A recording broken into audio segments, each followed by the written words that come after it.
নমস্কাৰ মোৰ নাম শ্ৰী মনোজ কুমাৰ বৰুৱা আৰু আপোনালোকে চাবলৈ আৰম্ভ কৰিছে দা ইউথছ মাইণ্ড আজি প্ৰথমতে এখন চিনেমাৰ কাহিনীৰে গোটেই কথাখিনি আৰম্ভ কৰিবলৈ পালে ভাল পাম এখন চিনেমা আছিল দা ইমিটেশ্যন গেম চিনেমাখনৰ কথা এই কাৰণে উল্লেখ কৰিছোঁ কাৰণ এই চিনেমাখনৰ গোটেই কাহিনীটো ব্ৰিটিছ বৈজ্ঞানিক এলেন টিউৰিঙৰ জীৱনৰ আধাৰত নিৰ্মাণ কৰা হৈছিল কোন আছিল এলেন টিউৰিং এজন ব্ৰিটিছ বৈজ্ঞানিকে জাৰ্মানী এনিগমা কোডৰ গোপনীয়তা ভংগ কৰিছিল আৰু তাৰ জৰিয়তে দ্বিতীয় বিশ্বযুদ্ধত বহুতো মানুহৰ প্ৰাণ নাশ হোৱাৰ পৰা ৰক্ষা কৰিছিল হয়তো এই এনিগমা কোডৰ গোপনীয়তা ভংগ কৰাৰ কাৰণে ব্ৰিটিছে দ্বিতীয় বিশ্বযুদ্ধ জিকিবলৈ সক্ষম হৈছিল কিন্তু পাছত 1952 চনত ব্ৰিটিছ চৰকাৰে এইজন এলেন টিউৰিঙক সমকামিতাৰ দোষত অভিযুক্ত কৰে পাছত সাংঘাতিক হীনমন্যতাত ভুগি এইজন মহান বৈজ্ঞানিকে আত্মহত্যাৰ পথ বাছি ল'বলগীয়া হয় এইটো মাত্ৰ এটা উদাহৰণ যিটো উদাহৰণৰ জৰিয়তে আমি সহজতে বুজিব পাৰোঁ যে এখন ৰাষ্ট্ৰ ব্যৱস্থাই ব্যক্তিৰ গোপনীয়তাৰ অধিকাৰক কিমানখিনিলৈকে হস্তক্ষেপ কৰাটো প্ৰয়োজনীয় অন্য এটা উদাহৰণ লৈ যাওঁ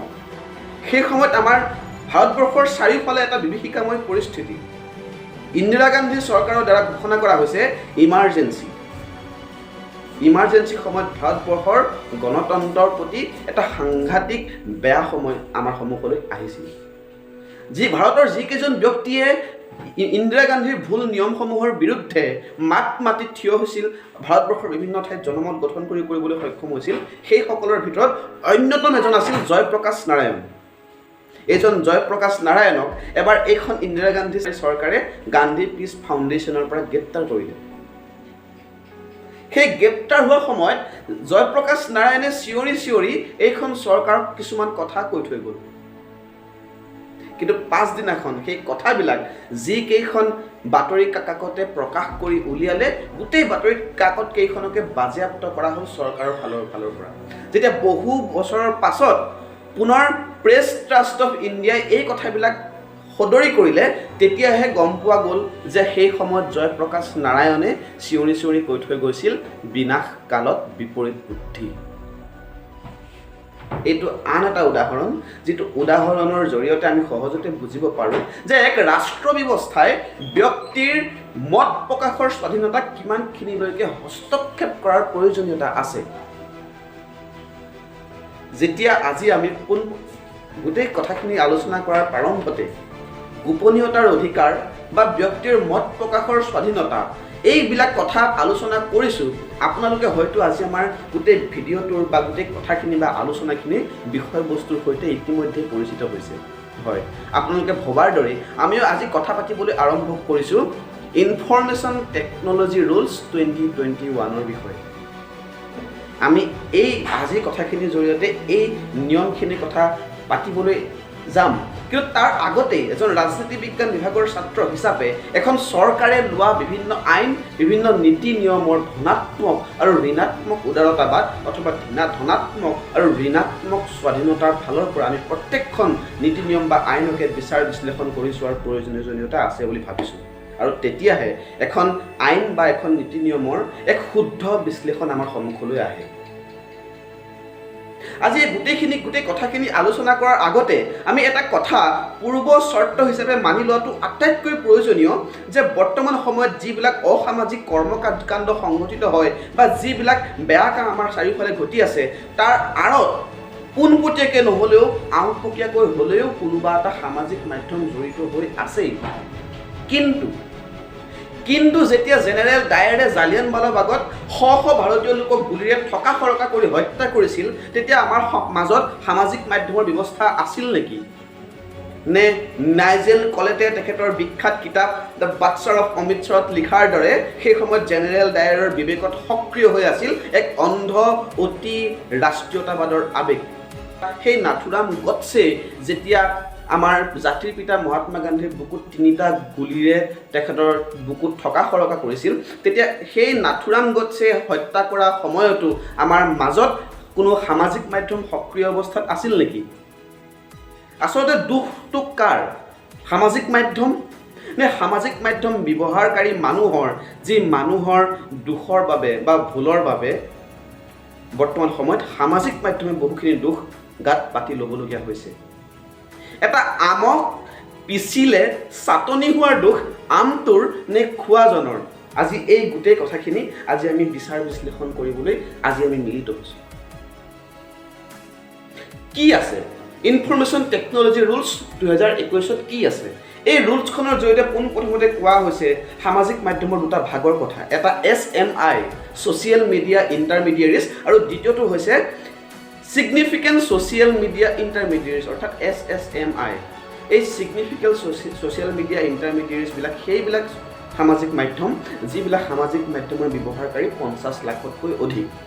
এতিয়া পোনপ্ৰথমে যদি আমি SMI অৰ্থাৎ ছ'চিয়েল মিডিয়া ইণ্টাৰমিডিয়েটছৰ বিষয়ে চাবলৈ যাওঁ তেন্তে SMI বিলাকৰ বিষয়ে এইখন নীতি নিয়মত লিখা আছে যে চৰকাৰৰ সকলো নীতি নিয়ম এই SMI বিলাকে মানি চলাটো বাধ্যতামূলক।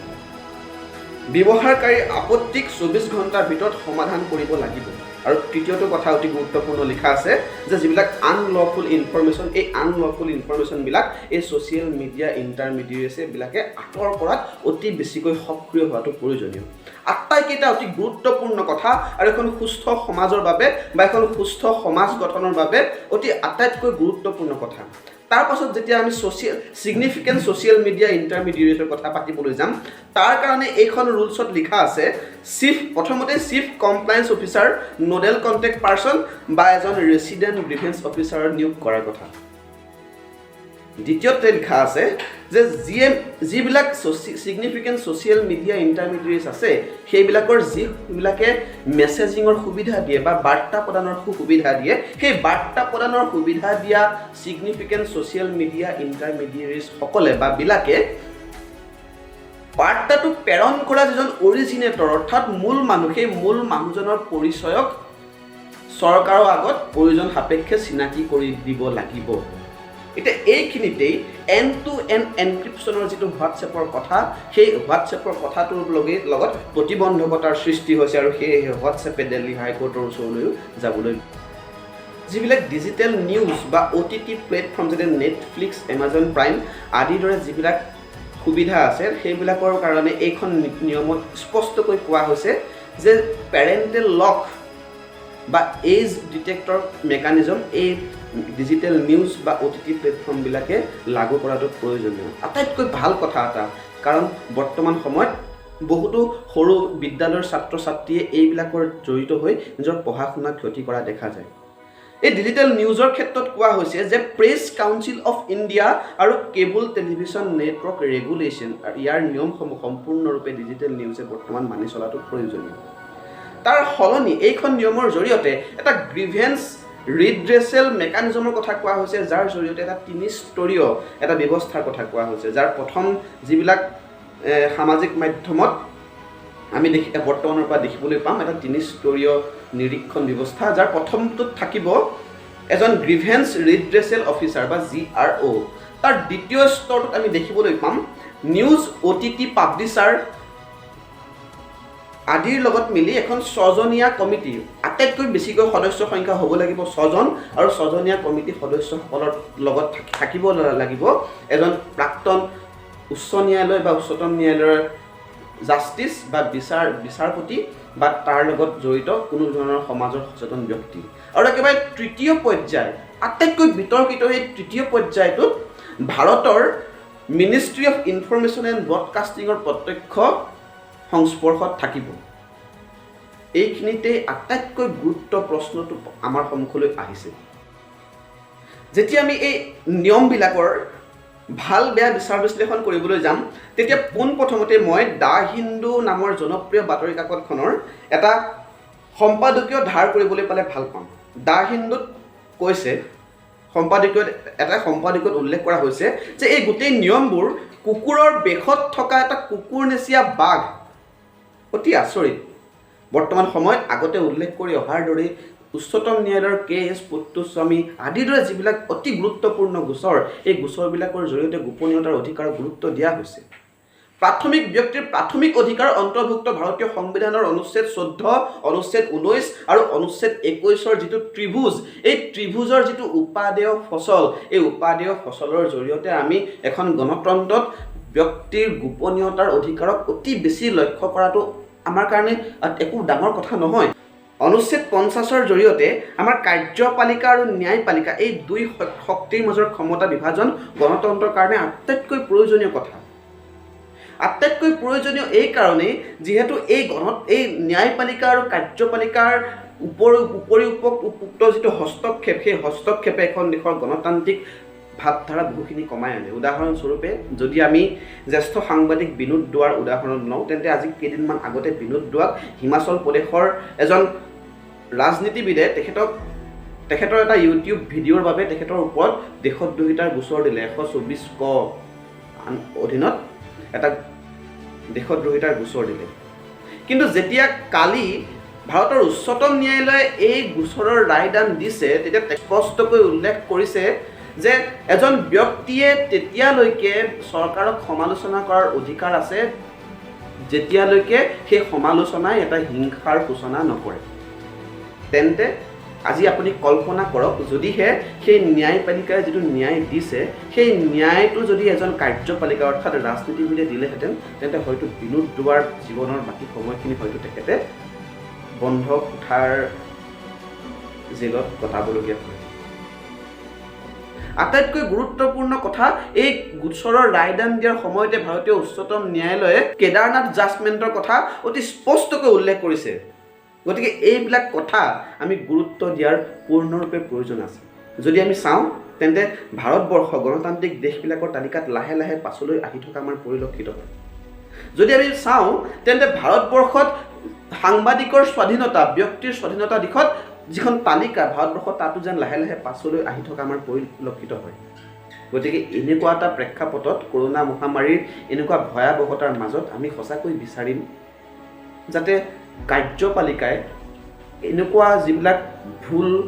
সমাজৰ ভুল কাম কৰিব পৰা, সমাজৰ অনিষ্ট কৰিব পৰা কাম, এই কামখিনিক ন্যায় দিয়াৰ স্বাৰ্থত ন্যায়পালিকাক পূৰ্ণ স্বাধীনতা দিয়ে। কাৰণ যদি সামাজিক মাধ্যমৰ জৰিয়তে কোনোবাই বেয়া কাম কৰিছে আজি, তেন্তে তাক শাস্তি দিয়াৰ পূৰ্ণ অধিকাৰ ভাৰতৰ ন্যায়পালিকাৰ আছে। শেষত এটা গুৰুত্বপূৰ্ণ চিন্তা মাথো মই আপোনালোকৰ মাজলৈ এৰি থৈ যাবলৈ বিচাৰিম। সেই চিন্তাৰ জৰিয়তে সকলো ব্যক্তিৰ মনতে সৃষ্টি হোৱা যিটো মানসিকতা, সেই মানসিকতাই যাতে পৰৱৰ্তী সময়ত সমাজৰ গঠনমূলক দিশত নিজকে আগবঢ়াই আনে, তেতিয়া সেয়াই আমি কামনা কৰিম। সেই চিন্তাটো মই ধাৰ কৰিছোঁ পৰাগ কুমাৰ দাসৰ পৰা। পৰাগ কুমাৰ দাসে তেখেতৰ এটা লিখনিত লিখিছিল যে এখন দেশৰ গণতন্ত্ৰৰ মুখা পিন্ধা শাসকসকলে ব্যক্তিৰ মত প্ৰকাশৰ স্বাধীনতাক হস্তক্ষেপ কৰিবলৈ বিচাৰে, কিন্তু এখন দেশত গণতান্ত্ৰিক ব্যক্তিসকলে নিজৰ মত প্ৰকাশ কৰিব আৰু গণতন্ত্ৰ শক্তিশালী হ'ব। ধন্যবাদ।